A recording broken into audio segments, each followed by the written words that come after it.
Okay నాన్న, మనం already గత క్లాస్లో భారతదేశ చరిత్ర ఇంట్రొడక్షన్ క్లాస్లో భాగంగా మనం ఆల్రెడీ భారతదేశానికి ఉన్నటువంటి వివిధ రకాల నామధేయాల గురించి ఆల్రెడీ మనం మాట్లాడి ఉన్నాం. అందులో భారతదేశానికి ఉన్నటువంటి వివిధ నామధేయాల్లో భాగంగా జంబూ ద్వీపం వరకు మనం చెప్పేట్టున్నాం ఆల్రెడీ. అంటే మన యొక్క భారతదేశాన్ని పురాణాలు, అష్టాదశ పురాణాల ప్రకారము జంబుకాసురుడు అనేటటువంటి వ్యక్తి మన యొక్క భారతదేశాన్ని పరిపాలించడం వల్ల మన భారతదేశానికి జంబూ ద్వీపము అని చెప్పేసి ఒక నామధేయం రావడం అనేది జరిగింది అని చెప్పేసి మనం ఆల్రెడీ మాట్లాడి ఉన్నాం. అంతే కదా నాన్న? సో దానికి కంటిన్యూషన్ భాగంగా మాట్లాడుకుందాం. అయితే మన యొక్క భారతదేశానికి వాయువ్యాన ఎక్కడ చైనాలోని మనకి ప్రత్యేకంగా మానస సరోవరంలో పుట్టి భారతదేశానికి వాయువ్య దిశగా ప్రయాణించి పాకిస్తాన్లోని కరాచీ వద్ద అరేబియా మహాసముద్రంలో కలుస్తుందని చెప్పేసి ఒక నది గురించి చెప్పి ఉన్నాము. అదే నది సింధు నది. అర్థమైందా లేదన్నా? ఆ యొక్క సింధు నది పేరు మీదుగానే మన భారతదేశానికి ఎన్నో పేర్లు రావడం అనేది జరిగింది. దానికి కారణం ఏమిటంటే ఆ యొక్క సింధు నది పరివాహక ప్రాంతంలో ఆ యొక్క సింధు నది పరివాహక ప్రాంతాల్లో ఉన్నటువంటి జనాభా అనేది ప్రధానంగా వారు చేస్తున్నటువంటి వ్యవసాయం అనేది ఆ యొక్క సింధు నదిపైనే ఆధారపడి ఉంది. కాబట్టి ఆ యొక్క సింధు నది పరివాహక ప్రాంతాల్లో ఏర్పడినటువంటి నాగరికతని సింధు నాగరికత అంటారని, అదేవిధంగా ఆ సింధు నది పేరు మీదుగానే మన భారతదేశానికి సింధు దేశం అని పేరు వచ్చిందని చెప్పేసి మనం ఆల్రెడీ మాట్లాడి ఉన్నాం. అయితే అటువంటి సింధు నది గురించి మనం మాట్లాడినట్లయితే ముఖ్యంగా ఈ యొక్క సింధు నది గురించి మాట్లాడే ముందు మన భారతదేశానికి ఎంతోమంది భారతదేశం పైకి దండయాత్రకు వచ్చారనేటువంటి విషయం మీకు తెలుసు. అయితే ఆ యొక్క దండయాత్రలో భాగంగా ముఖ్యంగా మధ్య ఆసియా నుంచి వచ్చినటువంటి వారు ఎవరంటే పర్షియా దేశానికి చెందినటువంటి వారు. ఎవరినైనా పర్షియా దేశానికి చెందినటువంటి పర్షియన్స్ మన యొక్క భారతదేశానికి దండయాత్రకు రావడం అనేది జరిగింది నాన్న. ఈ యొక్క పర్షియా దేశం నుంచి వచ్చిన వాళ్ళని పారసీకులు అని కూడా పిలవడం జరుగుతుంది. వీరిని ఏమంటారు? పారసీకులు. వీరిని ఇరానియన్లు అని కూడా పిలుస్తారు నాన్న. ఎందుకంటే ఈ యొక్క పర్షియా యొక్క నూతన నామం ఏమిటంటే ఇరాన్. అందుకే పారసీకులన్నా, పర్షియన్లన్నా, అదేవిధంగా ఇరానియన్లన్నా కూడా ఒకటేనన్న. అర్థమైందా లేదా? వీరు మన యొక్క ఆసియా ఖండానికి చెందినటువంటి వ్యక్తులు. మధ్య ఆసియా నుంచి మన యొక్క భారతదేశంపై దండయాత్ర చేయడం అనేది జరిగింది ఈ యొక్క పర్షియా వాళ్ళు. అర్థమైందా లేదన్నా?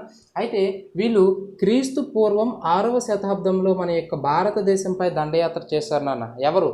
పర్షియా వాళ్ళు మన యొక్క భారతదేశంపై దండయాత్ర చేయడం అనేది జరిగింది. అయితే ఈ యొక్క పర్షియా వాళ్ళు ఆల్రెడీ చెప్పి ఉన్నాము కదా సింధు నది అని. ఆ యొక్క సింధు నదిని ఏ విధంగా పలికారంటే వీళ్ళు హిందూగా పలికారు నాన్న. అంటే ఎస్సక ప్లేస్లో ఏం పలికారు? వీళ్ళు హెచ్చును పలకడం అనేది జరిగింది. సో సింధుకు బదులు వీళ్ళు హిందూ నదిగా పిలవడం అనేది జరిగింది. ఆ హిందూ నది పరివాహక ప్రాంతంలో ఉన్నటువంటి జనాభాని ఏమని పిలిచారు నాన్న? హిందువులు అని చెప్పేసి. తద్వారా మన భారతదేశానికి హిందూ దేశము ఏమిటి నాన్న? హిందూ దేశం అనేటటువంటి ఒక కొత్త నామధేయాన్ని ఇచ్చినటువంటి వారు ఎవరు అంటే పర్షియన్లు. సింధుకి బదులు ఎస్ ప్లేస్లో హెచ్చును పలికి ఉన్నారు. అందుకే అది హిందూ దేశముగా మారింది అని చెప్పేసి ఇలా మన భారతదేశానికి హిందూ దేశం అనే నామధేయం ఇచ్చినటువంటి వారు ఎవరు అంటే పర్షియన్లు. పర్షియా దేశానికి చెందినటువంటి వారు, లేదా ప్రస్తుత ఇరానియన్లు అని చెప్పేసి ప్రత్యేకంగా చెప్పవచ్చున్నాను. అయితే క్రీస్తు పూర్వం 6వ శతాబ్దంలో పర్షియా వాళ్ళు వస్తే నెక్స్ట్ క్రీస్తు పూర్వము 4వ శతాబ్దంలో ఎప్పుడున్నా క్రీస్తు పూర్వం 4వ శతాబ్దంలో మనకి ఐరోపా ఖండానికి చెందినటువంటి గ్రీకులు ఎవరినన్నా ఐరోపా ఖండానికి చెందినటువంటి గ్రీకులు మన భారతదేశంపై దండయాత్ర చేయడం అనేది జరిగింది. ముఖ్యంగా ఈ యొక్క గ్రీకు దేశానికి చెందినటువంటి అలెగ్జాండర్ ది గ్రేట్. ఎవరినన్నా? అలెగ్జాండర్, మీకు తెలిసే ఉంటుంది. అలెగ్జాండర్ ది గ్రేట్ అనేటటువంటి వ్యక్తి నాయకత్వంలో ఈ యొక్క గ్రీకులు మన యొక్క భారతదేశంపై దండయాత్ర చేసి ఉన్నారు క్రీస్తు పూర్వం 4వ శతాబ్దంలో. మరి వాడు బిట్టడుగుతాడు, ఐరోపా ఖండం నుంచి మన యొక్క భారతదేశంపై దండయాత్ర చేసినటువంటి వారు ఎవరు అంటే గ్రీకులు. ఐరోపా ఖండం నుంచి మొట్టమొదటిసారిగా మన భారతదేశంపై దండయాత్ర చేసిన వారు గ్రీకులు. మరి యొక్క గ్రీకు దేశంలో ఉన్నటువంటి ఏ యొక్క రాజు మన యొక్క భారతదేశంపై మొట్టమొదటిసారి ఏ గ్రీకు రాజు మన భారతదేశంపై దండయాత్ర చేశాడంటే అలెగ్జాండర్ ది గ్రేట్ అనేటువంటి వ్యక్తి మన యొక్క భారతదేశంపై దండయాత్ర చేయడం అనేది జరిగింది. అర్థమైందా లేదన్నా? అయితే ఈ యొక్క అలెగ్జాండర్ ది గ్రేట్, ఈ యొక్క గ్రీకులు అంటే అలెగ్జాండర్ ది గ్రేట్ నాయకత్వంలో వచ్చినటువంటి ఈ యొక్క గ్రీకులు అనేవారు మరి యొక్క సింధు నదిని ఏ విధంగా పిలవడం జరిగిందంటే, ఇదే సింధు నదిని ఇండస్గా పిలిచారు నాన్న. ఏమని పిలిచారు? ఇండస్ నది. అర్థమైందా లేదా నాన్న? ఈ యొక్క ఇండస్ నది పరివాహక ప్రాంతంలో ఉన్నటువంటి ప్రజలని ఇండోయిలు అని పిలవడం జరిగింది. ఏమని పిలిచారు నాన్న? ఇండోయిలు. అర్థమైందా లేదా నాన్న? మరి ఇదే సింధు నదిని ఆంగ్లంలో ఏమంటారంటే ఇండస్ అంటారు. ఆ ఇండస్ పేరు మీదగానే ఇండియా అని భారతదేశానికి ఇంకొక నామం కూడా ఉంది అని చెప్పేసి చెప్పవచ్చును. ఇండస్ పేరు మీదగానే ఇండియా అనే నామధేయం వచ్చిందని చెప్పేసి చెప్పవచ్చును. అయితే ఈ యొక్క ఇండియా అనే నామధేయం గ్రీకులు ఇచ్చింది కాదు నాన్న. మన భారతదేశానికి కేవలము భారతదేశానికి వాయువ్య సరిహద్దును ప్రవహిస్తున్నటువంటి సింధు నదిని ఇండస్ నది అని పిలిచినది మాత్రమే గ్రీకులు. అర్థమైంది లేదా? అయితే ఆ ఇండస్ నది పేరు మీదుగా ఇండియా అని మన భారతదేశాన్ని పిలిచిన వారు ఎవరు అంటే, ప్రపంచంలోనే క్వీన్ ఆఫ్ ది ఓషన్గా పిలుస్తున్నటువంటి, అంటే అత్యధికంగా సముద్రాధిపత్యాన్ని చలాయిస్తున్నటువంటి దేశము మన భారతదేశాన్ని ప్లాసీ యుద్ధం ద్వారా 1957 సంవత్సరం జూన్ 23వ తేదీన వచ్చి 1947 ఆగస్టు 15 వరకు కూడా 200 సంవత్సరాలు మనల్ని బానిసలుగా పరిపాలించినటువంటి ఇంగ్లాండ్ దేశస్థులు అనగా ఆంగ్లేయులు లేదా బ్రిటన్ దేశానికి చెందినటువంటి ఆంగ్లేయులు మన యొక్క భారతదేశాన్ని ఇండియాగా పిలవడం అనేది జరిగింది. అర్థమైందా లేదన్నా? ఎప్పుడైతే వాళ్ళు ప్లాసీ యుద్ధం ద్వారా మన భారతదేశంలోనికి వాళ్ళు వచ్చి ఉన్నారు, అడుగుపెట్టి ఉన్నారో అప్పటి నుంచి కూడా మన భారతదేశాన్ని ఇండియాని పిలవడం జరుగుతుంది. అందుకే మనం 1757 నుంచి కూడా 1947 ఈ మధ్య కాలాన్ని మన యొక్క భారతదేశాన్ని ఏమని పిలుస్తామంటే బ్రిటిష్ ఇండియా అని చెప్పేసి పిలుస్తాము. ఎందుకంటే ఆ సంవత్సరాలు, ఆ మధ్యలో 200 సంవత్సరాలు మనం పరిపాలించింది ఎవరు? బ్రిటిష్ జాతికి చెందినటువంటి ఆంగ్లేయులు, తెల్ల జాతి వారు. అందుకే మనం ఆ యొక్క కాలాన్ని మనము బ్రిటిష్ ఇండియా అని చెప్పేసి పిలవడం జరుగుతుంది. ఈ విధంగా మన భారతదేశానికి ఏమని పేరు వచ్చింది నాన్న? ఇండియా అని పేరు రావడం జరిగింది. అర్థమైందా లేదా నాన్న? అయితే ఇక్కడ ముఖ్యంగా మనం ఒక యుద్ధం గురించి మాట్లాడాలి. ఏం చెప్పి ఉన్నాను ఇప్పుడే? ప్లాసీ యుద్ధము అని చెప్పి ఉన్నాను. ఈ ప్లాసీ యుద్ధం అనేది 1757 చాలా ఇంపార్టెంట్ నాన్న. జూన్ 23వ తేదీన జరిగింది నాన్న. ఈ యుద్ధంతోనే ఆంగ్లేయులు మన యొక్క భారతదేశంపై మొట్టమొదటిసారిగా మన భారతదేశంపై రావడం అనేది జరిగింది. అంటే ఆధిపత్యాన్ని చలాయించడానికి మన భారతదేశంలోకి ఆంగ్లేయుల యొక్క రాకకి మొట్టమొదటి స్వాగతం పలికినటువంటి యుద్ధం ఏమిటంటే ప్లాసీ యుద్ధము. ఇది ఎవరెవరికి జరిగిందంటే సిరాజుద్దౌలా మరియు రాబర్ట్ క్లైవ్. ఎవరినన్నా? Robert Clive. మరి ఆ యొక్క ఆంగ్లేయులకు సంబంధించినటువంటి బ్రిటిష్ అధికారి రాబర్ట్ క్లైవ్ మరియు సిరాజుద్దౌలాకు మధ్య, బెంగాల్ నవాబ్ అయినటువంటి సిరాజుద్దౌలాకి మధ్య ఈ యొక్క ప్లాసీ యుద్ధం అనేది జరగడం జరిగింది. అయితే ఈ యొక్క ప్లాసీ యుద్ధంలో అత్యంత ఘోరంగా సిరాజుద్దౌలాను ఓడించేసి రాబర్ట్ క్లైవ్, ఆంగ్లేయ జాతికి చెందినటువంటి రాబర్ట్ క్లైవ్ గెలవడంతో మన యొక్క భారతదేశంపై బ్రిటిష్ వారి యొక్క పాలన అనేది మొదలైందని చెప్పేసి చెప్పవచ్చు. యాక్చువల్గా సిరాజుద్దౌలా అనేది అతని యొక్క ఒరిజినల్ నేమ్ కాదు నాన్న. అంటే అతని యొక్క అసలు పేరు మీర్జా మహమ్మద్. ఏమిటి నాన్న? మీర్జా మహమ్మద్ ఇతని యొక్క ఒరిజినల్ పేరు. అయితే ఇతను బెంగాల్ని చాలా చక్కగా పరిపాలిస్తాడు. అంటే ప్రజలకు సంబంధించి ఏ ఏ అవసరాలు ఉన్నాయో అవన్నీ కూడా సొంత ఇంట్లో వ్యక్తి వలె చాలా చక్కగా పరిపాలించినందుకు గాను అతని యొక్క రాజనీతి, అతను పరిపాలించుతున్నటువంటి తీరు అనేది ప్రజలకి చాలా చక్కగా నచ్చి ప్రజలు అతనికి సిరాజుద్దౌలా అనేటటువంటి బిరుదుని ఇవ్వడం జరిగింది. కాబట్టి సిరాజుద్దౌలా అనేది అతని యొక్క అసలు పేరు కాదు, ప్రజలు ఇచ్చినటువంటి బిరుదు. ఏ ప్రజలు? బెంగాల్ ప్రజలు. ఎందుకంటే అతను దేనికి నవాబు? బెంగాల్కి నవాబు. కాబట్టి ఆ యొక్క బెంగాల్ ప్రజలు అతని యొక్క పరిపాలన మెచ్చి అతనికి సిరాజుద్దౌలా అనేటటువంటి బిరుదు ఇవ్వడం అనేది జరిగింది. అర్థమైందా లేదన్నా?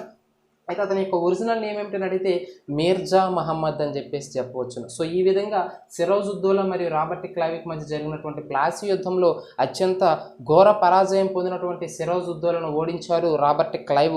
మరి రాబర్ట్ క్లైవ్ ఆ యొక్క యుద్ధంలో గెలవడంతో భారతదేశంలో బ్రిటిష్ వారి యొక్క పాలన అనేది మొదలైంది అని చెప్పేసి చెప్పవచ్చును. అర్థమైంది లేదా? అప్పటి నుంచి కూడా వారు మన భారతదేశాన్ని ఇండియాగా పిలవడం అనేది జరుగుతుంది.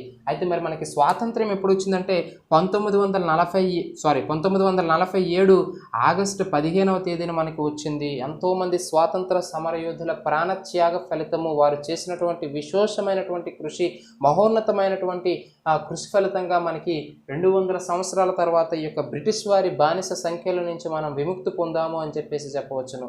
సో ఈ విధంగా స్వాతంత్రం పొందిన తర్వాత మరి ఎంతో కష్టపడి ఒక రాజ్యాంగ పరిషత్తుని ఏర్పాటు చేసుకొని జవహర్లాల్ నెహ్రూ ఆధ్వర్యంలో మనం ఒక ప్రత్యేకమైనటువంటి రాజ్యాంగాన్ని ఏర్పాటు చేసుకున్నాము. దానికి గాను ఎంతో కృషి చేసినటువంటి వ్యక్తి భారత రాజ్యాంగ నిర్మాత డాక్టర్ బిఆర్ అంబేద్కర్, భీమ్రావ్ అంబేద్కర్ గారు మన యొక్క భారత రాజ్యాంగ నిర్మాతగా వ్యవహరించి ఒక రాజ్యాంగ పరిషత్తుని ఏర్పాటు చేసి 60 దేశాలు తిరిగి 60 లక్షలు ఖర్చు పెట్టి 2 సంవత్సరాల 11 నెలల 18 రోజులు సుమారు 3 సంవత్సరాల పాటు కష్టించి శ్రమించి ఒక రాజ్యాంగాన్ని ఏర్పాటు చేసుకున్నాము. మరి ఆ ఏర్పాటు చేసుకున్నటువంటి రాజ్యాంగాన్ని మనము 1950 జనవరి 26వ తేదీన ఆమోదించడం అనేది జరిగింది. మరి ఈ రాజ్యాంగాన్ని జనవరి 26వ తేదీన ఆమోదించాము కాబట్టి 1950 జనవరి 26వ తేదీ నుంచి కూడా మనము రిపబ్లిక్ డే, గణతంత్ర దినోత్సవం అనేది జరుపుకుంటాము. మనము ఒక సంవత్సరంలో ఎన్నిసార్లు జెండా ఎగరేస్తామంటే 2 సార్లు. ఒకటి ఆగస్టు 15. కారణం ఏమిటంటే బ్రిటిష్ వారి యొక్క బానిస సంఖ్యల నుంచి విముక్తి పొందాము కాబట్టి ఆ రోజు మనం స్వాతంత్రానికి వేడుకలుగా ఆ రోజు మనము ఈ యొక్క జాతీయ పతాకాన్ని పింగళ వెంకయ్య గారు రూపొందించినటువంటి త్రివర్ణ పతాకాన్ని ఎగురవేస్తాము. మరి రెండవసారి ఎప్పుడు ఎగురవేస్తామంటే మరలా జనవరి 26వ తేదీ గణతంత్ర దినోత్సవము, దాన్ని ఇంగ్లీష్లో రిపబ్లిక్ డే అంటారు. ఎందుకు ఈరోజు ఎగరేస్తారంటే మనకి ప్రత్యేకంగా 1950వ సంవత్సరం నుంచి కూడా మనం ఎగరవేస్తున్నాం. కారణం ఏమిటంటే ఆ రోజు మన యొక్క భారత రాజ్యాంగాన్ని మనము ఏం చేసాం నాన్న, ఆమోదించడం అనేది జరిగింది. ఆ రోజు నుంచి కూడా స్వతంత్ర భారతదేశంగా మన యొక్క భారతదేశానికి పేరు రావడం అనేది జరిగింది. సార్ ఇదంతా ఎందుకు సార్ మాకు ఈ స్టోరీ చెప్తున్నారంటే దానికి కారణం ఏమిటంటే అప్పటి వరకు కూడా మన యొక్క భారతదేశాన్ని ఇండియా అని పిలిచేవాళ్ళు.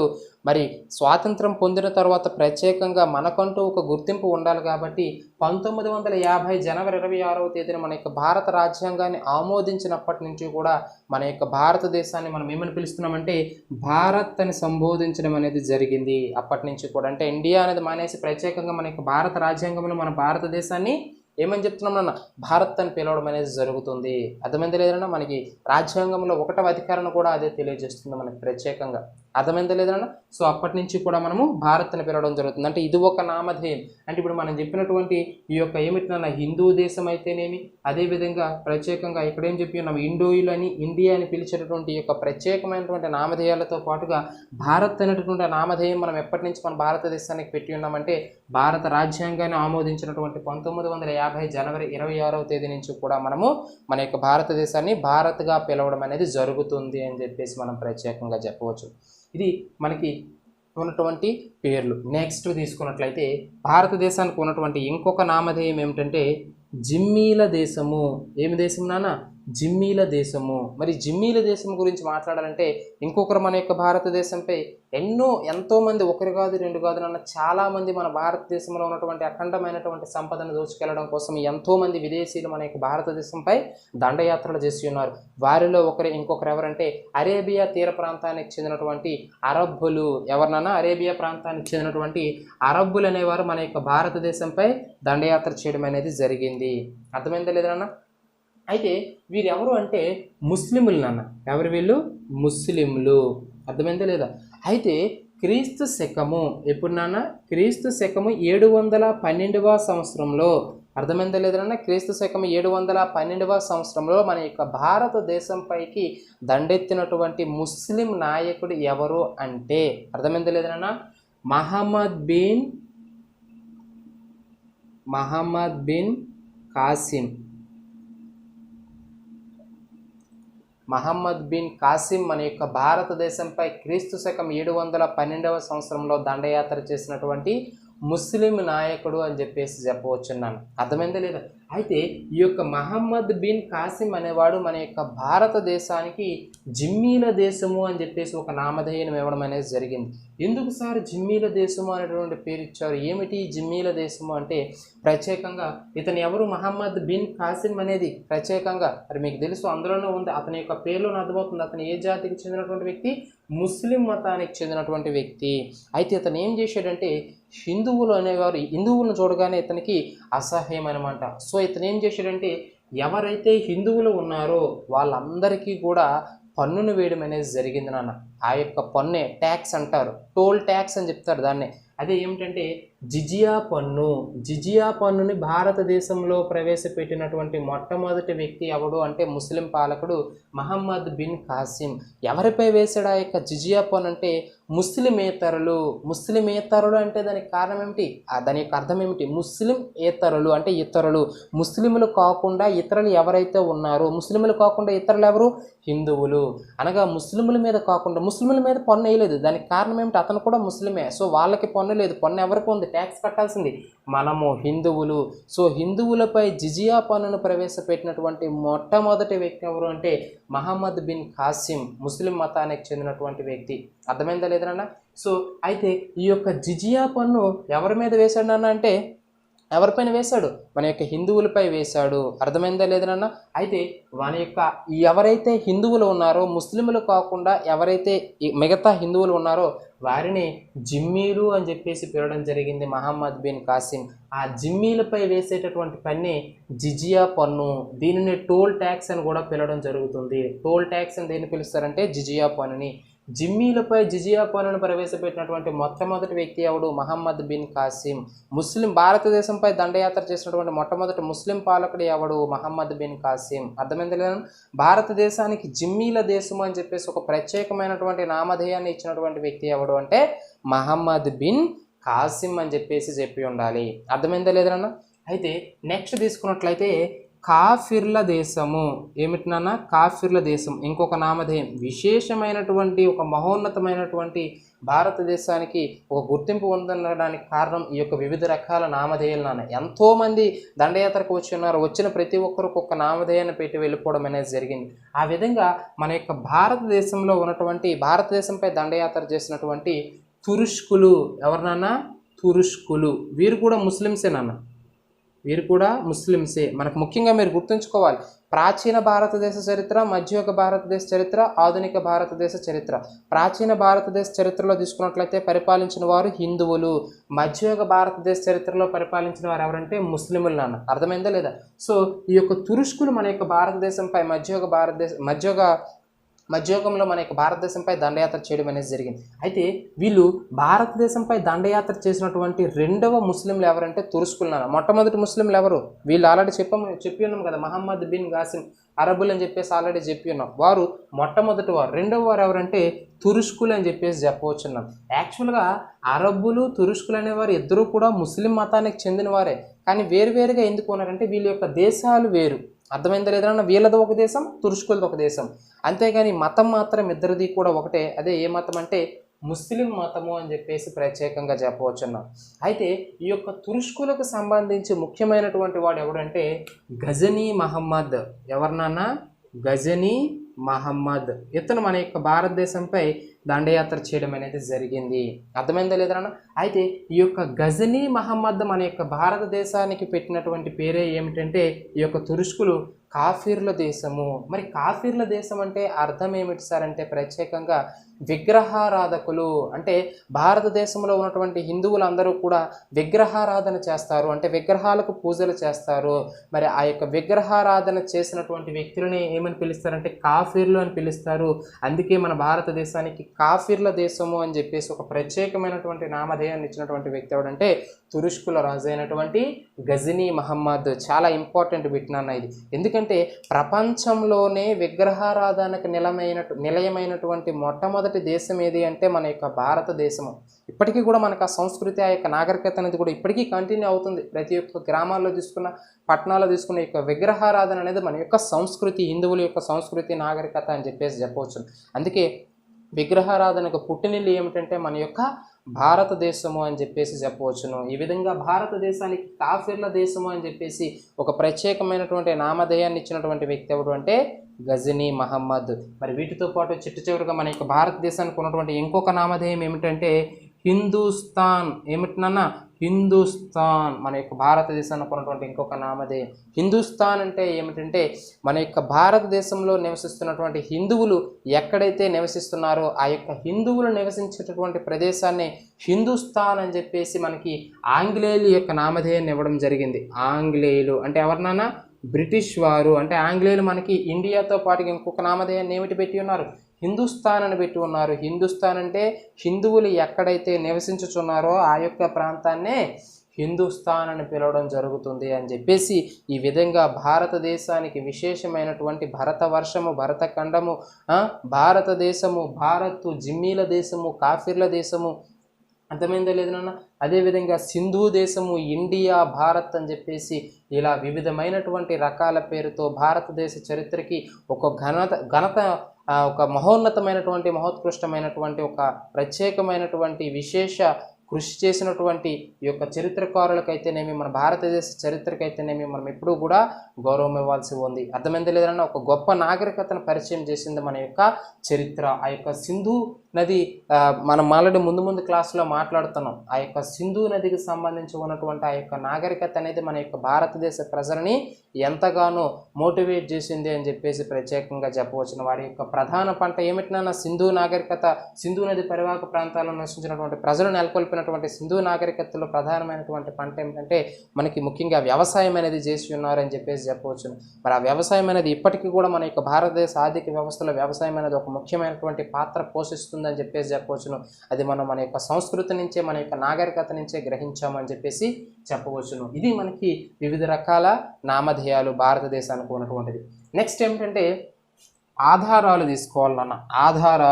ఆధారాలు అంటే ఏమిటంటే సోర్సెస్. ఏమిటి సార్ మరి ఆధారాలు అంటే నాన్న? ముఖ్యంగా మన భారతదేశ చరిత్ర గురించి చెప్పాలి అంటే ఎలా చెప్తాం నాన్న? మనకి సోర్సెస్ అనేవి ఉండాలి, ఆధారాలు అనేవి ఉండాలి. మనకి ముఖ్యంగా ఆధారాలు ఉంటేనే మనం దాన్ని ఎక్స్ప్లెయిన్ చేయగలం. ఫలానా కాలంలో ఈ విధంగా జరిగింది, ఈ విధంగా జరిగింది అని మనం చెప్తున్నామంటే దానికి కారణం ఏమిటంటే ఉండవలసినవి ఆధారాలను ఉండాలి. ఏదైనా సరే నువ్వు నిరూపించాలంటే, ఫర్ ఎగ్జాంపుల్ కోర్టుకి వెళ్ళావు ఒక కేసుకి సంబంధించి, అక్కడ నువ్వు చెప్పేటటువంటి ఇన్ఫర్మేషన్ ఏది కూడా నువ్వు నోటి ద్వారా చెప్పేది కోర్టు అంగీకరించదు, న్యాయదేవత. కావాల్సింది ఏమిటి? సోర్సెస్, ఆధారాలు ఉంటేనే, పక్కాగా ఆధారాలు చూపిస్తేనే నువ్వు కేసుని గెలవడం అనేది జరుగుతుంది. మరి అదేవిధంగా మనకి భారతదేశ చరిత్ర ఉంది. ఆ సంవత్సరంలో ఆది మానవులు ఉండేవారు. ఆది మానవుల నుంచి మనకి కోతి ఒక విధంగా ఉద్భవించింది. కోతి నుంచి మానవుడు రావడం జరిగింది. రామోపితికస్ అనేటువంటి ఒక మొట్టమొదటి ఆది మానవుడు ఉద్భవించాడు. అదేవిధంగా మధ్యయుగంలో నిప్పును కనుక్కోవడం అనేది జరిగింది. నిప్పు ద్వారా రాయి ఒకదానికొకటి రాయిని రఫాడించి దానిలో నుంచి మనకేమిటంటే ఒక నిప్పు కణాన్ని సృష్టించి దాని ద్వారా మనము ఆది మానవుడు తన వేటాడి సంపాదించుకున్నటువంటి మాంసాన్ని కాల్చి రుచిని తెలుసుకున్నాడు అని చెప్పేసి ఈ విధంగా వివిధ రకాల చరిత్రకు సంబంధించినటువంటి సమాచారాన్ని మనం సేకరిస్తున్నాము, తెలుసుకుంటున్నామంటే దానికి కారణం ఏమిటంటే మనకు ఉన్నటువంటి ఆధారాలు, మన దగ్గర ఉన్నటువంటి గ్రంథాలు, మన దగ్గర ఉన్నటువంటి శాసనాలు, మన దగ్గర ఉన్నటువంటి నాణ్యాలు, ఇవన్నీ కూడా వివిధ రకాలైనటువంటి ఆధారాలని చెప్పేసి చెప్పవచ్చు. సో ఆధారం లేనిదే మనం దేన్ని కూడా నిరూపించలేము. అర్థమైందా లేదా నాన్న? సో మనం దేన్ని కూడా నిరూపించలేము. ఆధారాలను పక్కాగా ఉండాలి నాన్న. అర్థమైందా లేదా? అయితే మరి అటువంటి ఆధారాలు, భారతదేశ చరిత్రకు సంబంధించి ఉన్నటువంటి ఆధారాల గురించి ఇప్పుడు మనం మాట్లాడదాం.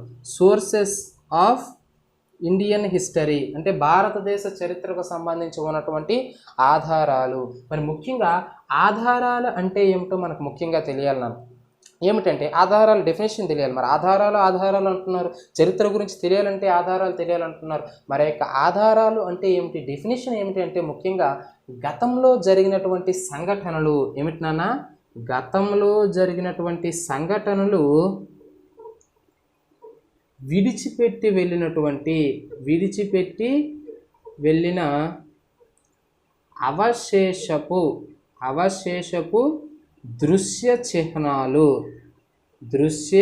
చిహ్నాలనే ఏమంటారంటే ఆధారాలు అంటారు. అంటే ఇక్కడ మీరు గుర్తుంచుకోండి, ఒకటి చరిత్ర మనకు తెలియాలంటే ముఖ్యంగా గతం అనేది ఉండాలి. అర్థమైందా లేదా? ఆ గతంలో ఏం జరుగుతాయి? సంఘటనలు అనేవి జరుగుతాయి. అర్థమైందా లేదా? ఆ సంఘటనలు జరిగిన తర్వాత అది ఎండ్ అయిన తర్వాత వాళ్ళు ఏదో ఒకటి విడిచిపెట్టి వెళ్ళిపోతారు. ఆ విడిచిపెట్టినవి ఏమవుతాయి? అవి అవశేషపు అంటే చాలా పురాతనమైనటువంటి పాతకాలపు అవశేషాలని విడిచిపెడతారు. అవి ఏమిటై ఉండాలి? మనకి దృశ్య చిహ్నాలు అంటే మనకి చూడడానికి వీలుగా ఉండాలి. చూస్తేనే కదా మనం దాన్ని నమ్ముతాం. సో అదే మనకి ఆధారాలకు డెఫినేషను. గతంలో జరిగినటువంటి సంఘటనలు విడిచిపెట్టినటువంటి అవశేషపు దృశ్య చిహ్నాలని ఆధారాలు అంటారు అని చెప్పేసి ప్రత్యేకంగా మనం చెప్పవచ్చున్నాను. అర్థమైందా లేదా? సో ఆల్రెడీ మనం ఇంట్రడక్షన్ క్లాస్ ఫస్ట్ క్లాస్ చెప్పినప్పుడు చెప్పి ఉన్నాం, చరిత్ర అంటే గతాన్ని గురించి అధ్యయనం చేసేది. సో గతం మనకు ఉండాలి, ఆ గతంలో జరిగినటువంటి సంఘటనలు, ఆ సంఘటనల ద్వారా విడిచిపెట్టినటువంటి అవశేషపు దృశ్య చిహ్నాలే ఆధారాలు. అర్థమవుతుంది లేదా? అయితే ఈ యొక్క ఆధారాలు భారతదేశ చరిత్రను నిరూపించాలంటే మనకు ఉన్నటువంటి ఆధారాలు ఏమిటంటే 2 రకాల ఆధారాలు ఉన్నాయి నాన్న. అవి ఒకటి ఏమిటంటే పురావస్తు ఆధారాలు, ఒకటి పురావస్తు ఆధారాలు, రెండవది సారవస్తు ఆధారాలు, లేదా వీటిని ఏమంటారంటే తెలుగులో లిఖిత ఆధారాలు. లిఖిత ఆధారాలన్నా సారవస్తు ఆధారాలన్నా ఒకటేనాన్న, ఓకేనా? ఈ పురావస్తు ఆధారాల్ని ఇంగ్లీష్లో మనకి ఏమంటారంటే ఆర్కియోలాజికల్ సోర్సెస్. అర్థమైందా లేదన్నా? అదేవిధంగా ఈ యొక్క లిఖిత ఆధారాలు లేదా సారవస్తు ఆధారాలను ఇంగ్లీష్లో ఏమంటారంటే లిటరరీ సోర్సెస్ అని చెప్పేసి పిలుస్తారు.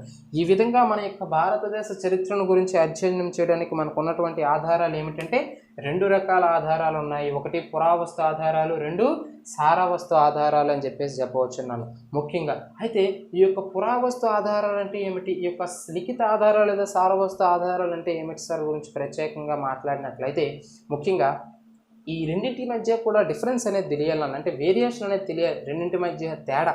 అయితే ముఖ్యంగా పురావస్తు ఆధారాల గురించి మాట్లాడినట్లయితే పురావస్తు ఆధారాలను బయటికి వెలికి తీసేటటువంటి వ్యక్తులను ఏమని పిలుస్తారంటే ఆర్కియాలజిస్ట్స్ అని పిలుస్తారు నాన్న. ఏమని పిలుస్తారు?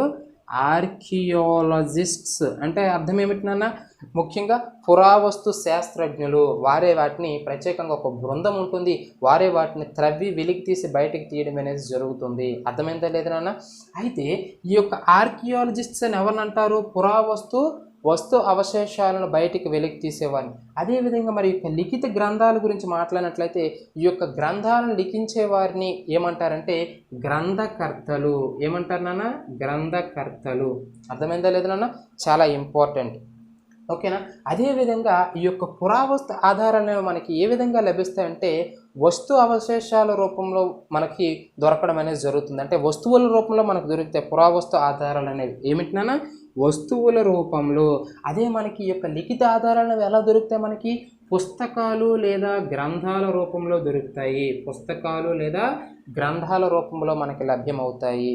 అయితే ఈ పురావస్తు ఆధారాలలో ఈ యొక్క వస్తువు అవశేషాలను మనం ఎలా తీసుకుంటామంటే ప్లఫింగ్ అంటే ఏమిటినన్నా త్రవ్వకాల ద్వారా. అంటే మనము ఒక పర్టికులర్ ప్రదేశంలో తవ్వకాలు జరిపినట్లయితే కొన్ని వేల కిలోమీటర్ల కిందకి వెళ్తున్న కొద్ది ఈ యొక్క వస్తు అవశేషాలను మనకి బయలుపడడం జరుగుతుంది.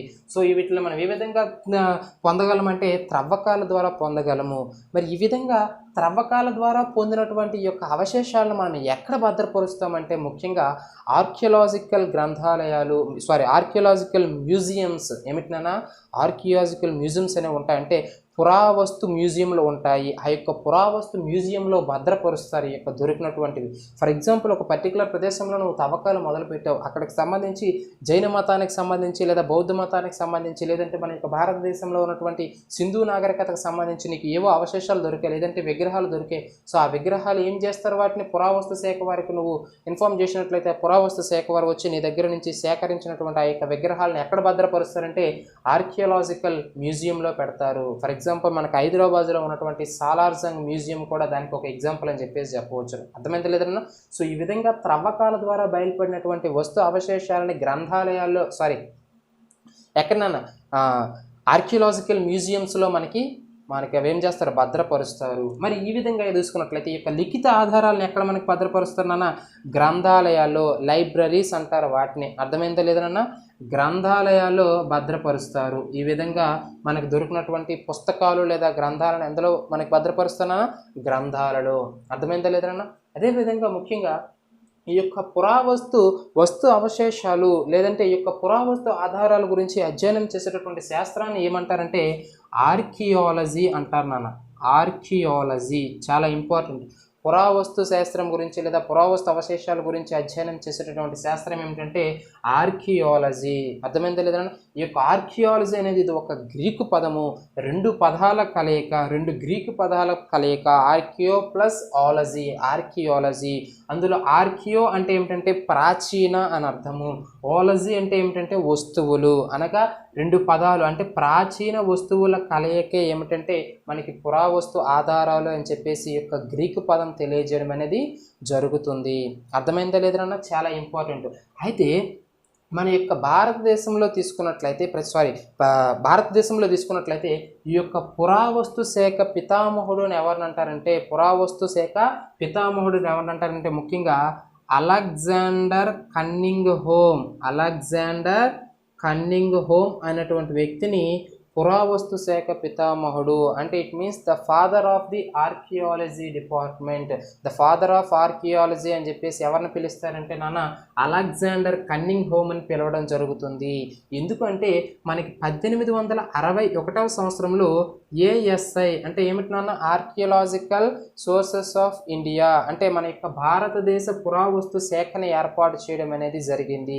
ఆ యొక్క భారతదేశ పురావస్తు శాఖకు మొట్టమొదటి డైరెక్టర్ జనరల్గా వ్యవహరించినటువంటి వ్యక్తి ఎవరు అంటే అలెగ్జాండర్ కన్నింగ్ హోమ్. అందుకే అతనిని మనము భారతదేశ ఏమిటినన్న పురావస్తు శాఖ పితామహుడు అని చెప్పేసి ఎవరిని పిలుస్తామంటే అలెగ్జాండర్ కన్నింగ్ హోమ్. చాలా ఇంపార్టెంట్ నాన్న, అర్థమైందా లేదా? సో ఇది మనకి పురావస్తు ఆధారాలు మరియు లిఖిత ఆధారాలకి మధ్య ఉన్నటువంటి తేడా. అర్థమైందా లేదన్నా? అయితే ఇప్పుడు మనము పురావస్తు ఆధారాల గురించి ప్రత్యేకంగా మాట్లాడదాం. అయితే ఈ పురావస్తు ఆధారాలు అనేవి మళ్ళీ మనకి 3 రకాలు. పురావస్తు ఆధారాలు అనేవి ఎన్ని రకాలు అన్న మనకి మళ్ళీ 3 రకాలు. ఏమిటి సార్ ఆ 3 రకాలు అంటే, ఒకటవది శాసనాలు. ఏమిటి నాన్న? ఒకటి శాసనాలు, వీటిని ఇంగ్లీష్లో ఏమంటారంటే ఇన్స్క్రిప్షన్స్ అంటారు నాన్న, ఇన్స్క్రిప్షన్స్. రెండవది ఏమిటంటే నాణ్యాలు, అంటే ఏమిటంటారు నాన్న, కాయిన్స్. మూడవది ఏమిటంటే ప్రాచీన కట్టడాలు లేదా శిల్పాలు, వీటిని ఏమంటారంటే ఏన్షియంట్ మాన్యుమెంట్స్ లేదా స్కల్ప్చర్స్ అంటారు నాన్న, స్కల్ప్చర్స్. అర్థమైందా లేదా? స్కల్ప్చర్స్ అంటే శిల్పాలు, ఏన్షియంట్ మాన్యుమెంట్స్ అంటే ప్రాచీన కట్టడాలు, కాయిన్స్ అంటే నాణాలు, ఇన్స్క్రిప్షన్స్ అంటే శాసనాలు అని అర్థం. ఈ విధంగా పురావస్తు ఆధారాలను 3 రకాలుగా వర్గీకరించారు. ఒకటి శాసనాలు, 2 నాణ్యాలు, 3 ప్రాచీన కట్టడాలు. మరి మొట్టమొదటిది శాసనాలు తీసుకున్నట్లయితే, మరి శాసనాలు అంటే ఏమిటి నాన్న? మనకి అప్పట్లో ఉన్నటువంటి శాసనాలు ఎవరిని వేయిస్తారు? రాజులు, చక్రవర్తులు అనేవారు వేయిస్తారు మనకి. మరి అలా వేసినటువంటి శాసనాలు అనేవి ఆ శాసనాలలో ఏముంటుంది నాన్న? ఒకటి భాష ఉంటుంది, రెండవది లిపి ఉంటుంది. ఒకటి భాష ఉండాలి, రెండవది లిపి ఉండాలి. ఆ 2 ఉంటేనే అది శాసనం అవుతుంది. అర్థమైందా లేదన్నా? అయితే మన యొక్క శాసనాల గురించి అధ్యయనం చేసేటటువంటి శాస్త్రం ఏమిటంటే ముఖ్యంగా చాలా ఇంపార్టెంట్ నాన్న, ఎపిగ్రఫీ. శాసనాల గురించి అధ్యయనం చేసేటటువంటి శాస్త్రాన్ని ఏమంటారంటే ఎపిగ్రఫీ అని చెప్పేసి పిలుస్తారు. అర్థమైందా లేదన్నా? అయితే మరి మనకి ముఖ్యంగా శాసనాల్లో పురావస్తు అంటే పాతకాలంలో ఉన్నటువంటి వేసినటువంటి శాసనాలు ఇప్పుడు వేరు కదా, నా పాతకాలంలో ఉన్నటువంటి రాజులు, చక్రవర్తులు, నవాబులు వేయడం అనేది జరిగింది. మరి అలా వేసినటువంటి చక్రవర్తుల యొక్క శాసనాలు అనేవి ముఖ్యంగా మనకి ఏ లిపిలో వేశారంటే ప్రాచీన లిపిలో మనకి వేయడం అనేది జరిగింది నాన్న, ప్రాచీన లిపి. అయితే ఈ యొక్క ప్రాచీన లిపి గురించి అధ్యయనం చేసేటటువంటి శాస్త్రాన్ని ఏమంటారంటే పాలియోగ్రఫీ అని చెప్పేసి పిలుస్తారు. పాలియోగ్రఫీ అంటే ఏమిటి నాన్న? ప్రాచీన లిపి గురించి అధ్యయనం చేసేటటువంటి లేదా ఈ యొక్క శాసనాల్లో ఉపయోగించినటువంటి లిపి గురించి అధ్యయనం చేసేటటువంటి శాస్త్రాన్ని ఏమని చెప్పి పిలుస్తారు అంటే మనకి పాలియోగ్రఫీ అని చెప్పేసి పిలవడం జరుగుతుంది. ఎపిగ్రఫీ అంటే ఏమిటంటే శాసనాల గురించి అధ్యయనం, అదే పాలియోగ్రఫీ అంటే ఏమిటంటే శాసనాలలో ఉన్నటువంటి ప్రాచీన లిపి గురించి అధ్యయనము, ఈ యొక్క పాలియోగ్రఫీ. నెక్స్ట్ రెండవది కాయిన్స్, నాణ్యాలు. చాలా ఇంపార్టెంట్ నాన్న. మరి యొక్క నాణ్యాలను వేటితో వేస్తారంటే లోహాలతోనే కదా నాన్న తయారు చేస్తారు, లోహాలతోనే నాణ్యాలను తయారు చేయాలి. మరి మన యొక్క మానవుడు కనుక్కున్నటువంటి మొట్టమొదటి లోహం ఏమిటి అంటే రాగి నాన్న. రాగిని మొట్టమొదటి లోహం కనుక్కోవడం అనేది జరిగింది. తరువాత కాలంలో ఈ యొక్క ఇనుము ఇవి మిగతావన్నీ కూడా రావడం జరిగింది. కానీ మానవుడు మొట్టమొదటిసారి కనుక్కున్నటువంటి లోహం ఏమిటి అంటే రాగి. అర్థమైందా లేదా అన్న? అయితే ఈ యొక్క నాణ్యాల గురించి అధ్యయనం చేసేటటువంటి శాస్త్రం ఏమిటి అంటే న్యూమిస్మాటిక్స్. న్యూమిస్మాటిక్స్ చాలా ఇంపార్టెంట్ నాన్న. న్యూమిస్మాటిక్స్ ఏమిటంటే the study of coins is known as numismatics. అయితే ఈ యొక్క నాణ్యాలను ఎవరు వేయిస్తారు మళ్ళీ? అది కూడా రాజులు లేదా చక్రవర్తులు వేయించాలి. సాధారణ ప్రజలు నాణ్యాలు వేయడం అవ్వదు కదా నాన్న. మనం ఎలా నాణ్యాలు ముద్రిస్తాము? ఒకవేళ మనం నాణ్యాలు ముద్రించేటటువంటి అవకాశం మనకు కల్పిస్తే మనం ఎవరమైనా సరే వర్క్ చేస్తామా? చేయము. ఎందుకంటే మన యొక్క కరెన్సీని మనమే ముద్రించుకొని చాలా చక్కగా బతుకుతాం. సో వేసేవాళ్ళు ఎవరు? రాజులు లేదా రాణులు వేయడం అనేది జరుగుతుంది. మరి ఈ విధంగా ఆ యొక్క చక్రవర్తులు లేదా ఈ యొక్క రాణులు వేసినటువంటి నాణ్యాలపైన ఏముండేవంటే చిహ్నాలు ఉండేవి. అది వారి యొక్క వంశానికి సంబంధించినవని, రాజ్యానికి సంబంధించినవని, వారి యొక్క కట్టడాలకు సంబంధించినవని, లేదంటే సముద్రానికి సంబంధించినటువంటి సముద్రాధిపత్యాన్ని తెలియజేయడానికి అవని, లేకపోతే వాళ్ళు గెలుపొందినటువంటి యుద్ధాలకు సంబంధించవని, లేదంటే వారు పొందినటువంటి భూభాగాలు అయితేనేమి, వారు పొందినటువంటి రాజ్యాలు అయితేనేమి, ఇవన్నీ కూడా వారు చిహ్నాల రూపంలో ఆ యొక్క నాణ్యాలపై వేసేవారు నాన్న. అంటే వారికి గుర్తుగా. ఫర్ ఎగ్జాంపుల్ ఒక యుద్ధంలో గెలిచారు అంటే ఇప్పుడు ఫర్ ఎగ్జాంపుల్ ఏపీ హిస్టరీ గురించి మాట్లాడినట్లయితే ముఖ్యంగా మనకి అశోకుడు ఏం చేశాడు నాన్న? అశోకుడు ఏం చేశాడన్న? కళింగ యుద్ధంలో గెలిచి ఉన్నాడు. అర్థమైందా లేదన్నా? మరి కళింగ యుద్ధంలో గెలిచాడంటే గెలిచినందుకు దానికి ప్రతీకగా ఏం చేశాడు? ప్రత్యేకంగా ఒక శిలాశాసనాన్ని వేయడం అనేది జరిగింది. అర్థమైందా లేదా? అదేవిధంగా దానికి సంబంధించి కొన్ని నాణ్యాలను వేయడం అనేది జరిగింది. తద్వారా మనకేం తెలుస్తుంది? అశోకుడు కళింగ యుద్ధంలో గెలిచి ఉన్నాడు అని తెలుస్తుంది ప్రత్యేకంగా. అర్థమైందా లేదన్నా? గౌతమిపుత్ర శాతకర్ణి ఏం చేశాడంటే క్షాత్రప వంశానికి చెందినటువంటి నహపానుని ఓడించాడు. నహపానుని ఓడించి ఆ నహపానుడి యొక్క నాణ్యాలను తిరిగి, అంటే యాక్చువల్గా నహపానుడి పేరు మీదుగా ఉన్నటువంటి నాణ్యాలను తిరిగి ముద్రించాడు. ఎవడు ముద్రించాడు? గౌతమిపుత్ర శాతకర్ణి. అక్కడ ఏం తెలుస్తుంది మనకి? నహపానుని గౌతమిపుత్ర శాతకర్ణి ఓడించాడు. అర్థమైందా లేదు నాన్న?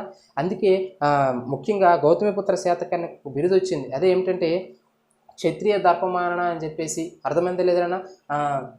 అతనికి ప్రత్యేకంగా చాలా బిరుదులు వచ్చి ఉన్నాయి. దానికి కారణం ఏమిటంటే అతను జయించినటువంటి రాజ్యాలు, అతను ఓడించినటువంటి రాజులు. ఈ విధంగా ఏం తెలియజేస్తుంది?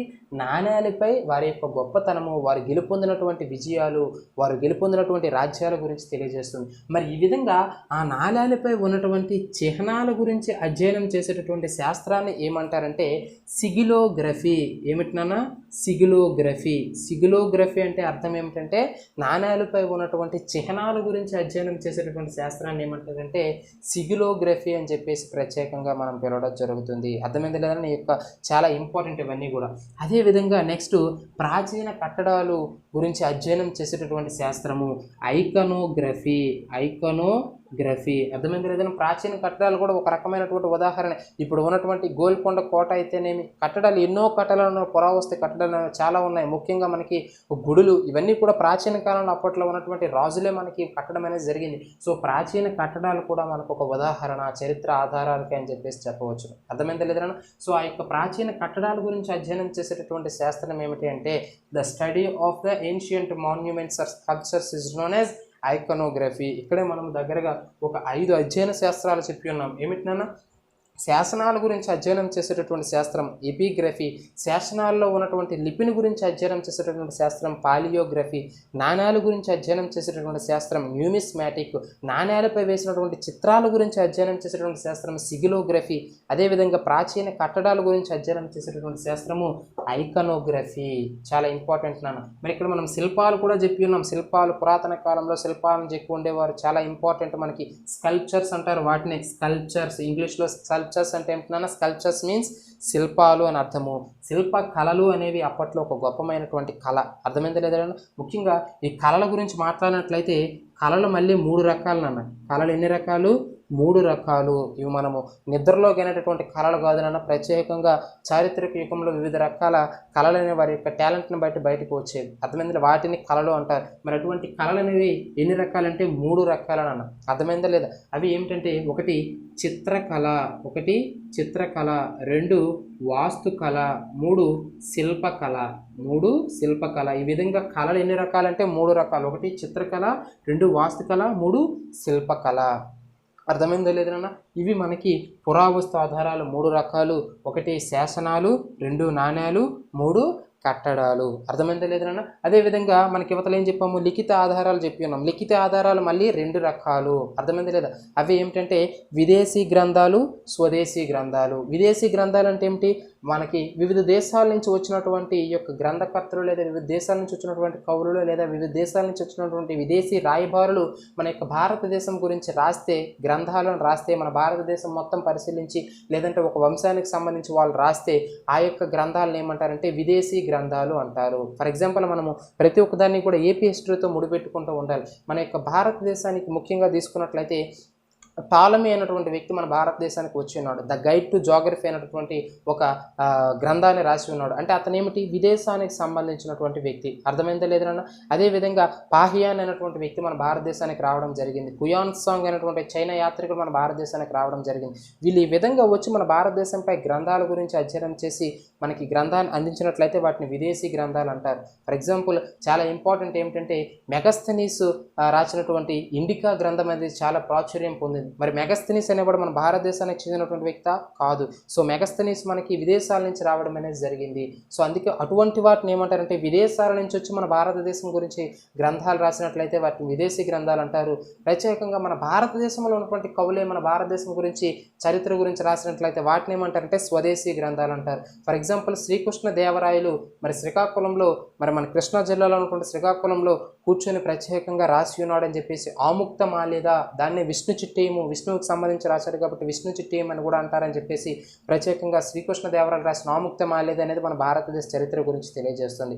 అర్థమైంది లేదా? విజయనగర సామ్రాజ్యం గురించి విశేషంగా తెలియజేస్తుంది. సో ఇదేమిటి, స్వదేశీ గ్రంథం. అదేవిధంగా గుణాఢ్యుడు రాసినటువంటి బృహత్ కథ, అదేవిధంగా హాలుడు రాసినటువంటి గాథా సప్తసతి, అదేవిధంగా వాత్సాయనుడు రాసినటువంటి ఏమిటి కామసూత్ర, అదేవిధంగా సోమదేవసూరి రాసినటువంటి కథా సరిత్సాగరం, ఇవన్నీ కూడా మనకి ఏం తెలియజేస్తున్నాయంటే స్వదేశీ గ్రంథాలు. అంటే మన భారతదేశంలో ఉన్నటువంటి కవులు రాశారు కాబట్టి వాటిని స్వదేశీ గ్రంథాలు అన్నారు. అది ఇతర దేశాల నుంచి వచ్చినటువంటి కవులు కానీ విదేశీయులు కానీ రాస్తే వాటిని విదేశీ గ్రంథాలు అన్నారు. అవి మనకి ఈ యొక్క లిఖిత గ్రంథాలు అనేవి రెండు రకాలు, విదేశీ గ్రంథాలు, స్వదేశీ గ్రంథాలు. అదే మనకి పురావస్తు ఆధారాలు అనేవి మూడు రకాలు. ఒకటి శాసనాలు, రెండు నాణ్యాలు, మూడు ప్రాచీన కట్టడాలు. అర్థమైందా లేదన్నా? అయితే మరి ఒక్కొక్క దాని గురించి మళ్ళీ డీటెయిల్గా చూడాల్సి ఉంది నాన్న. మరి ఫస్ట్ది ఏమిటంటే శాసనాలు. శాసనాల గురించి మనం చూడాలి.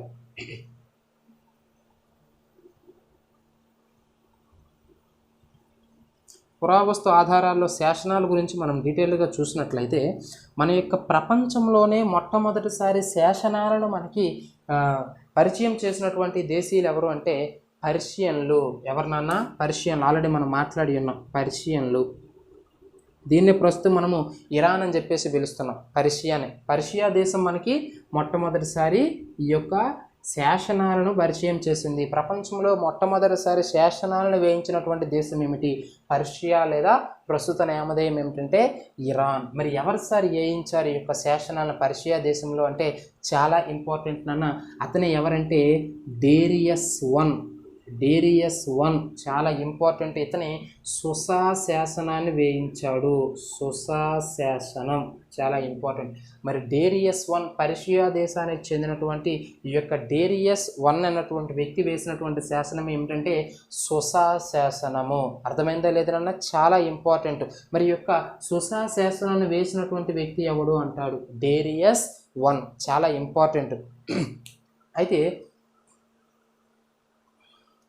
ప్రాచీన భాషలో మనకి ప్రత్యేకంగా తీసుకున్నట్లయితే ఈ యొక్క శాసనాల గురించి మాట్లాడినట్లయితే మొట్టమొదటిసారిగా వేసినటువంటి వారు ఎవరంటే డేరియస్ వన్ అన్నటువంటి చక్రవర్తి. ఇతను ఏమిటంటే పర్షియా దేశానికి చెందినటువంటి వ్యక్తి. అదే మన భారతదేశంలో తీసుకున్నట్లయితే ప్రత్యేకంగా మన భారతదేశంలో మొట్టమొదటిసారి శాసనాలను వేసినటువంటి వారు ఎవరంటే మౌర్య సామ్రాజ్యానికి సంబంధించినటువంటి వారు. మౌర్య సామ్రాజ్యం అంటే మౌర్య సామ్రాజ్యానికి చెందినటువంటి చక్రవర్తులు మన యొక్క భారతదేశంలో మొట్టమొదటిసారి శాసనాలను వేయడం జరిగింది. మరి మౌర్య సామ్రాజ్యంలో ఉన్నటువంటి ఏ చక్రవర్తి మొట్టమొదటిసారి శాసనాలను వేశాడంటే ద గ్రేట్ అశోక. అశోకుడు మనకి మొట్టమొదటిసారి భారతదేశంలో శాసనాలను వేయడం అనేది జరిగింది. తను ప్రత్యేకంగా 14 శిలాశాసనాలను వేయించడం అనేది జరిగింది. అందులో 13వ శిలాశాసనం చాలా ఇంపార్టెంట్. ఈ 13వ శిలాశాసనమే కళింగ యుద్ధం గురించి తెలియజేస్తుంది ప్రత్యేకంగా అని చెప్పవచ్చు. చాలా ఇంపార్టెంట్ నాని 13వ శిలాశాసనం. ఇదే 13వ శిలాశాసనంలోనే అశోకుడు మన యొక్క ఆంధ్రుల గురించి పేర్కొనడం అనేది జరిగింది. అంటే ఏమిటి నాన్న? ఈ యొక్క కళింగ యుద్ధంలో ఆంధ్రులు మాకు చాలా సపోర్ట్ చేసి ఉన్నారు. కళింగ యుద్ధంలో గెలవడానికి ఆంధ్రులకు సంబంధించి ఉన్నటువంటి శాతవాహనులు అనేవారు ఒక ముఖ్య పాత్ర వహించారు. అందుకే 13వ శిలాశాసనంలో ఆంధ్రులు మా యొక్క హితులు కోరేవారు అని చెప్పేసి, హితులు అంటే ఏమిటి, మా యొక్క మంచిని, అంటే మౌర్యుల యొక్క మంచిని కోరేవారు ఆంధ్రులు అని చెప్పేసి అశోకుడు 13వ శిలాశాసనంలో ప్రత్యేకంగా వేయడం అనేది జరిగింది. యాక్చువల్గా ఇంత గొప్ప చక్రవర్తి యొక్క అశోకుడు కేవలం భారతదేశానికే పరిమితం చెందాల్సినటువంటి వ్యక్తి, ప్రపంచ నలుమూలలకి కూడా అతని యొక్క పేరు వినిపిస్తుందంటే దానికి కారణం ఏమిటంటే one and only the Kalinga war. అంటే ఈ యొక్క కళింగ అనేది ప్రస్తుతం ఉన్నటువంటి ఒడిస్సాలో అప్పట్లో ఉండేది. అంటే ఈ ఒడిస్సాకు చెందినటువంటి కళింగలో విశేషమైనటువంటి సంపద అనేది ఉండేది నన్ను. మరి యొక్క సంపదను జయించాలి అని చెప్పేసి, అంటే అశోకుడు అప్పటికే అన్నీ కూడా ఆక్రమించేశాడు. మిగిలింది ఏమిటంటే కళింగ ఒకటే. అందులో కూడా అత్యంత ఇంపార్టెంట్, చాలా మహోన్నతమైనటువంటి సంపద అనేది కలిగి ఉంది కళింగ. సో దానిని జయించినట్లయితే మరి నాకు ఇంకా తిరిగిలేదు భారతదేశంలో అని చెప్పేసి అశోకుడు ఏం చేస్తాడంటే కళింగపై ఈ యొక్క యుద్ధాన్ని ప్రకటించడం జరుగుతుంది. చాలా భయంకరమైనటువంటి యుద్ధం జరుగుతుంది. దాదాపు 1,00,000 మంది సైనికులు చనిపోవడం జరుగుతుంది. 1,50,000 మంది సైనికులు క్షతగాత్రులు కావడం అనేది జరుగుతుంది. మరి ఇంత భయంకరమైనటువంటి యుద్ధానికి కారణం నేనేనా, ఇంత రక్తపాతం జరగడానికి కారణం నేనేనా అని చెప్పేసి అశోకుడు చాలా క్షోభకు గురయ్యి, చాలా బాధపడి, తనలో తానే బాధపడి ఇటువంటిది ఎప్పుడూ చేయకూడదని చెప్పేసి బౌద్ధ మతాన్ని స్వీకరించాడు. అప్పటి నుంచి కూడా మరి యుద్ధాలు ఆపేశాడని కూడా మన యొక్క చరిత్ర తెలియజేస్తుంది. అదేవిధంగా ముఖ్యంగా అశోకుడు తను ప్రత్యేకంగా మారడానికి, అంటే ఈ యొక్క యుద్ధాలను ఆపివేయడానికి, తను బౌద్ధ మతాన్ని స్వీకరించడానికి కారణమైనటువంటి యుద్ధం ఏమిటంటే ఈ యొక్క కళింగ యుద్ధము కూడా ఒక ముఖ్యమైనటువంటి ఎగ్జాంపుల్ అని కూడా ప్రత్యేకంగా చెప్పవచ్చును. అర్థమైంది లేదా? మరి యొక్క కళింగ యుద్ధం గురించి మనకి యాక్చువల్గా ఈ కళింగ యుద్ధం అనేది ఇప్పుడు మనం మాట్లాడుకుంటున్నామంటే దానికి కారణం ఏమిటి? అతను వేసినటువంటి 13వ శిలాశాసనము. అంటే చరిత్ర గురించి మనం మాట్లాడాలంటే ఆధారాలు ఉండాలి. ఆ ఆధారాలే పురావస్తు ఆధారాలు, లిఖిత ఆధారాలు. అందులోనే సబ్ టాపిక్ శాసనాలు. ఆ శాసనం 13వ శిలాశాసనం ఉండబట్టే కళింగులు. అర్థమైంది లేదన్నా? కళింగ యుద్ధం అనేది జరిగింది. అర్థమైంది లేదు? కళింగులపై అశోకుడు, మౌర్య సామ్రాజ్యం సంబంధించి గొప్పడు, మౌర్య సామ్రాజ్యంలో గొప్ప వ్యక్తి ఎవరంటే అశోకుడు. ఈ యుద్ధం జరిగింది. అదేవిధంగా మౌర్యుల కింద సామంతులుగా పనిచేసిన వారు శాతవాహనులు. చాలా ఇంపార్టెంట్ నాన్న. ఏపీ హిస్టరీని మనం లింక్ చేసుకుంటూ ఉండాలి. అర్థమైంది లేదన్నా? శాతవాహన సంబంధించినటువంటి ఈ యొక్క శ్రీముఖ శాతకర్ణి, సిముకుడు అంటారు, చిముక లేదా సిముక లేదా శ్రీముఖ శాతకర్ణి ఈ యొక్క అశోకుని కింద సామంతులుగా పనిచేశారు. ఎప్పుడైతే మనకి మౌర్య సామ్రాజ్యం అనేది పతనమైందో మరి మన యొక్క శాతవాహనులు వారి యొక్క స్వతంత్ర రాజ్యాన్ని ప్రకటించుకోవడం అనేది జరిగింది. అందుకే శాతవాహనులకు సంబంధించి మొట్టమొదటి రాజ్యస్థాపకుడు ఎవరంటే శ్రీముఖుడు, తర్వాత కనుహుడు, తర్వాత శాతకర్ణి, ఈ విధంగా వరుసగా రావడం అనేది జరుగుతుంది. అది ఏపీ హిస్టరీ. అర్థమైంది లేదన్నా? మరి మౌర్యుల కింద సామంతులుగా మన యొక్క ఆంధ్ర శాతవాహనులు ఉన్నారు అని తెలియజేస్తున్నది ఏమిటి? మళ్ళీ 13వ శిలాశాసనము. అర్థమైంది లేదన్నా? సో శాసనాలనే మనకి చాలా చక్కగా ఉపయోగపడతాయి చరిత్రను గురించి అధ్యయనం చేయడం కోసం. అర్థమైందా లేదన్నా? చాలా ఇంపార్టెంట్. అయితే మరి ఆల్రెడీ శాసనం వేశారు అంటే ఆ యొక్క శాసనంలో ఏముండాలన్నా, నేను భాష ఉండాలి అని చెప్పి ఉన్నాము. అర్థమైందా లేదన్నా? అయితే మరి ఈ యొక్క ప్రత్యేకంగా అశోకుడు వేసినటువంటి శాసనాలలో, అంటే ప్రాచీన కాలంలో ఉన్నటువంటి శాసనాలు అన్నింటిలో కూడా ముఖ్యంగా మన భారతదేశంలో వేసినటువంటి శాసనాల్లో ఉన్నటువంటి భాష ఏంటంటే ప్రాకృతం నాన్న. ఏమిటి? ప్రాకృతం భాషలో వేయించేవారు. అదేవిధంగా అశోకుడు వేసినటువంటి తన యొక్క 14 శాసనాల్లో కూడా ఎక్కువగా ఏ భాషను ఉపయోగించాడంటే ప్రాకృత భాషను ఉపయోగించడం జరిగింది. అదేవిధంగా ఏ లిపిని ఉపయోగించారంటే బ్రాహ్మీ లిపి. చాలా ఇంపార్టెంట్ నాన్న, బ్రాహ్మీ లిపి. ఏమిటి సార్ ఈ బ్రాహ్మీ లిపి అంటే? దీనికి కూడా స్టోరీ ఉంది. ఏమిటంటే జైన తీర్థంకరుల్లో ఒకడైనటువంటి వృషభనాథుడు, మీరు వినే ఉంటారు జైన తీర్థంకరులు. అర్థమైందా లేదన్నా? మరి అంధకారాన్ని జయించేవాడు, అంధకారమైనటువంటి ఒక నదీ ప్రవాహాన్ని దాటించేవాడే తీర్థంకరుడు అని చెప్పి ఉన్నాం. అటువంటి 24 తీర్థంకరులు ఉన్నారు. మరి అందులో ఒకడే వృషభనాథుడు. అర్థమైందా లేదన్నా? ఆ వృషభనాథుడు యొక్క కూతురు ఎవరంటే ఈ బ్రాహ్మి. ఈవిడే తన యొక్క తండ్రిని మించి తన యొక్క తండ్రికి గొప్ప పేరు ప్రతిష్టలు తీసుకురావాలనే ఉద్దేశంతో ఈమె ఒక లిపిని కొనుక్కోవడం అనేది జరిగింది. ఆ లిపికి స్వంతంగా తన పేరే పెట్టుకోవడం జరిగింది. అదే బ్రాహ్మీ లిపి. మన యొక్క శాసనాల్లో ముఖ్యంగా ఉపయోగించినటువంటి లిపి కూడా ఈ యొక్క బ్రాహ్మీ లిపినే. అర్థమైంది లేదన్నా? సో మన యొక్క శాసనాల్లో ముఖ్యంగా ఉపయోగించిన భాష ప్రాకృతం. ఆల్రెడీ శాసనాలు చెప్పేటప్పుడు చెప్పాం, శాసనాలు వేయించామంటే ప్రత్యేకంగా మనకి లిపి ఉండాలి, భాష ఉండాలి. అర్థమైంది లేదన్నా? సో ఈ విధంగా ప్రాకృత భాషను ఉపయోగించారు, బ్రాహ్మీ లిపిని ఉపయోగించారు. అర్థమైందా లేదన్నా? ముఖ్యంగా ఈ 13వ శిలాశాసనం గురించి తెలియజేస్తున్నది ఏమిటంటే ఈ యొక్క కళింగ యుద్ధం గురించి 13వ శిలాశాసనం అనేది మనకి ప్రత్యేకంగా తెలియజేస్తుందని చెప్పేసి చెప్పవచ్చును. అర్థమైందా లేదన్నా? సో ఈ విధంగా మనము శాసనాల గురించి మాట్లాడి ఉన్నాము. నెక్స్ట్ ఉన్నటువంటి నాణ్యాల గురించి, అదేవిధంగా నెక్స్ట్ ఉన్నటువంటి ఏమిటి ప్రాచీన కట్టడాల గురించి తీసుకుందాం. అదేవిధంగా ఈ శాసనాల గురించి మాట్లాడే ఇంకో 2 పాయింట్లు మాట్లాడినట్లయితే ఏమిటంటే, ఆంధ్రప్రదేశ్లో ముఖ్యంగా మాట్లాడుకున్నట్లయితే ఆంధ్రప్రదేశ్లో వేసినటువంటి మొట్టమొదటి శాసనం ఏమిటంటే అశోకుడు ఎర్రగుడి శాసనం. ఎర్రగుడి శాసనం చాలా ఇంపార్టెంట్. ఇతను ఇంపార్టెంట్ శాసనం ఉన్నాయి. రాజుల మందగిరి, ఎర్రగుడి శాసనం. ఇలా ఆంధ్రప్రదేశ్లో అశోకుడు వేయించినటువంటి మొట్టమొదటి శాసనం ఏమిటంటే ఎర్రగుడి శాసనము. ఎక్కడ వేసాడంటే మన ప్రస్తుతం ఉన్నటువంటి మన యొక్క ఆంధ్రప్రదేశ్లో ఉన్నటువంటి కర్నూలు జిల్లా, ఎక్కడైనా కర్నూలులో వేయించాడు ఈ యొక్క ఎర్రగుడి శాసనం. అర్థమైందా లేదా? భారతదేశంలో మొట్టమొదటిసారి శాసనాలను వేయించినటువంటి వ్యక్తి ఎవడు? మౌర్య సామ్రాజ్యంలో గొప్ప చక్రవర్తి అయినటువంటి అశోకుడు. అర్థమైందా లేదా? ఆంధ్రప్రదేశ్లో మొట్టమొదటి శాసనం వేయించినటువంటి వ్యక్తి ఎవడు? మరలా అశోకుడు. ఏమిటంటే అది ఎర్రగుడి శాసనం. ఎక్కడ వేయించాడంటే కర్నూలు. అదే దక్షిణ భారతదేశంలో మొట్టమొదటిసారి శాసనాలను వేయించిన వారు ఎవరంటే చాలా ఇంపార్టెంట్ శాతవాహనులు. దక్షిణ భారతదేశంలో ఈ యొక్క శాసనాలను వేసినటువంటి వ్యక్తి ఎవరు అంటే శాతవాహనులు. చాలా ఇంపార్టెంట్ ఇవి గుర్తుంచుకోవాలి. శాసనాల గురించి తప్పనిసరిగా బిట్స్ అనేవి అడుగుతాడు. సో ఇప్పటికే మనకి క్లాసిక్ పోయింది కాబట్టి మళ్ళీ నెక్స్ట్ క్లాస్లో నాణ్యాలు మరియు పురావస్తు కట్టడాల గురించి మాట్లాడదాం. Thank you.